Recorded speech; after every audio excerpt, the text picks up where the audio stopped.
نحمدہ و نصلی علی رسولہ الکریم اما بعد فاعوذ باللہ من الشیطان الرجیم بسم اللہ الرحمن الرحیم والذین معہ اشداء علی الکفار رحماء بینہم وقال النبی صلی اللہ علیہ وسلم ان اللہ جعل الحق علی لسان عمر وقلبہ او کما قال علیہ الصلاۃ والسلام۔ محترم ناظرین و سامعین، آج اسلامی سال کی پہلی تاریخ ہے، پہلے مہینے کی پہلی تاریخ ہے۔ آج یکم محرم الحرام ہے۔ اس مہینے کی اس یکم تاریخ کو امام عدل و حریت، پیکار عدل و انصاف، خلیفہ راشد، خلیفہ ثانی حضرت سیدنا فاروق اعظم رضی اللہ تعالی عنہ کی شہادت ہے۔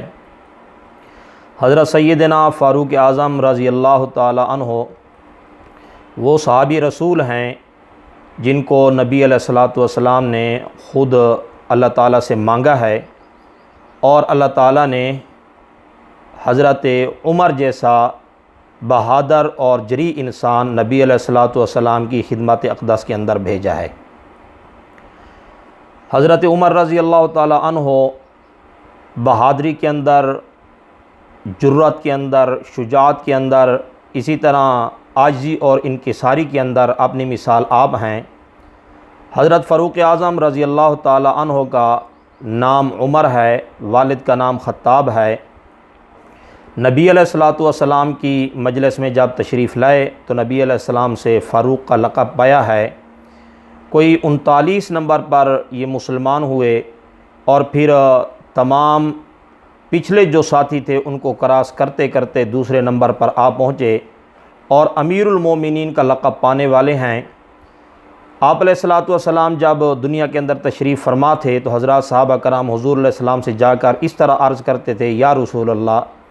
آپ علیہ السلام کو اس طرح پکارتے تھے، اور پھر آپ علیہ السلام کے بعد جب حضرت ابو بکر صدیق رضی اللہ تعالی عنہ خلیفہ بنے تو اس وقت حضرات صحابہ کرام رضوان اللہ تعالی علیہم اجمعین یا خلیفۃ الرسول کے نام سے پکارا کرتے تھے حضرت ابو بکر صدیق کو۔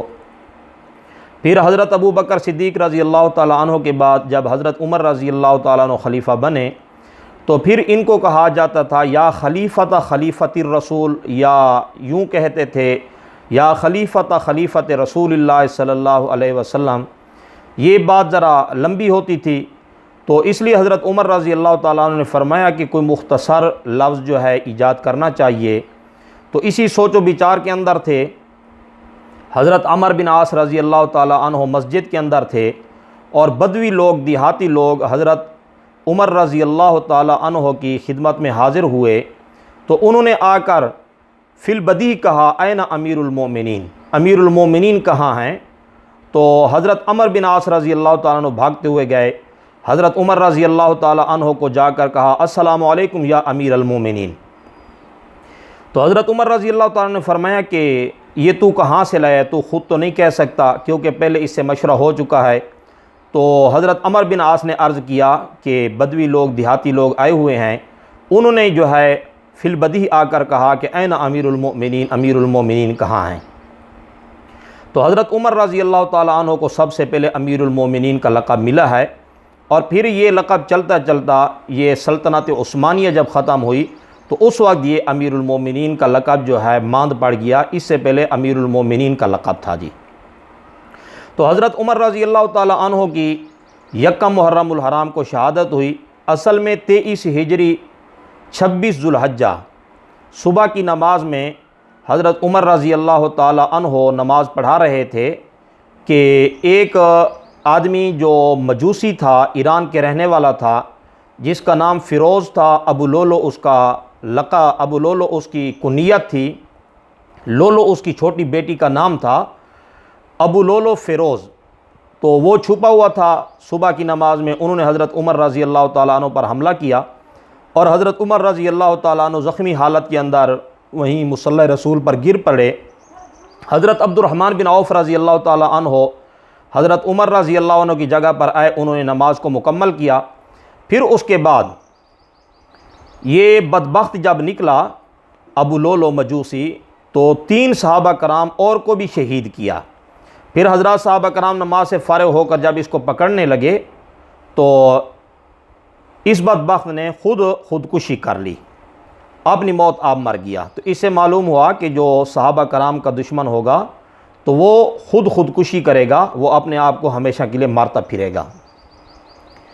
تو حضرت عمر رضی اللہ تعالیٰ عنہ کو جب کچھ ہوش آیا تو پوچھا کہ مجھے کس نے مارا ہے، کوئی کافر تھا یا مسلمان تھا؟ تو جواباً حضرات صحابہ نے کہا کہ بھئی ایک کافر تھا۔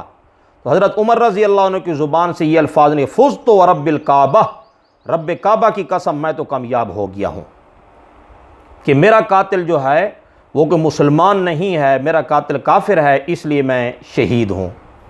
اور حضرت عمر رضی اللہ تعالیٰ عنہ نے حضرت عبداللہ ابن عمر کو بھیجا کہ سیدہ طیبہ طاہرہ حضرت عائشہ صدیقہ رضی اللہ تعالیٰ عنہ سے جا کر پوچھیں کہ میں نبی علیہ الصلوۃ والسلام اور اپنے یار ابو بکر صدیق کے ساتھ سونا چاہتا ہوں، تو کیا مجھے آپ حجرہ رسول کے اندر آپ اجازت دیتی ہیں؟ تو حضرت عائشہ رضی اللہ تعالیٰ عنہ نے فرمایا کہ یہ جگہ تو میں نے اپنے لیے رکھی ہوئی تھی، لیکن میں آپ کو اپنے اوپر ترجیح دیتی ہوں۔ حضرت عمر رضی اللہ تعالیٰ عنہ کے لیے وہ جگہ خاص کی گئی۔ اور اسی طرح جو ہے حضرت عمر رضی اللہ تعالیٰ عنہ کا جب انتقال پر ملال جب شہادت ہوئی تو ایسے کئی لوگ تھے جو یوں کہہ رہے تھے ما ماتا امیر المؤمنین ماتا ابونا، کہ آج امیر المؤمنین جو ہیں دنیا سے نہیں گئے، ہمارے ابے دنیا سے چلے گئے ہیں۔ ہمارے والد جب فوت ہوئے تھے تو ہمیں اتنا غم نہیں تھا کہ جتنا حضرت عمر رضی اللہ تعالیٰ عنہ کے جانے پر غم ہوا ہے۔ اور حضرت عمر رضی اللہ تعالیٰ عنہ نے اپنے دور خلافت کے اندر کوئی 10 سال 6 ماہ تک ان کی خلافت تھی، تو حضرت عمر رضی اللہ اپنے خلافت کے زمانے میں 1036 شہر فتح کیے اور 22 لاکھ مربع میل تک اسلام کا جھنڈا لہرایا، اور اپنے زمانے کے اندر 900 جامع مسجد اور 4000 جو ہے چھوٹی مساجد حضرت عمر رضی اللہ تعالیٰ عنہ نے تیار کرائی تھی۔ نبی علیہ الصلوۃ والسلام نے اس لیے تو فرمایا کہ حضرت عمر رضی اللہ تعالیٰ عنہ کے متعلق لو کان بعدی نبی لکان عمر، فرمایا کہ اگر میرے بعد کوئی نبی ہوتا بالفرض تو وہ عمر ہی ہوتا۔ اور اس طرح آپ نے ارشاد فرمایا ان اللہ جعل الحق علی لسان عمر وقلبہ، فرمایا کہ اللہ تعالیٰ نے حق کو عمر کی زبان اور عمر کے دل میں رکھ دیا ہے۔ تو اللہ تعالیٰ ہمیں ان حضرات کا احترام کرنے کی توفیق عطا فرمائے، اور اللہ تعالیٰ ہمیں تمام صحابہ کرام کی محبت نصیب فرمائے۔ وآخر دعوانا ان الحمد للہ رب العالمین۔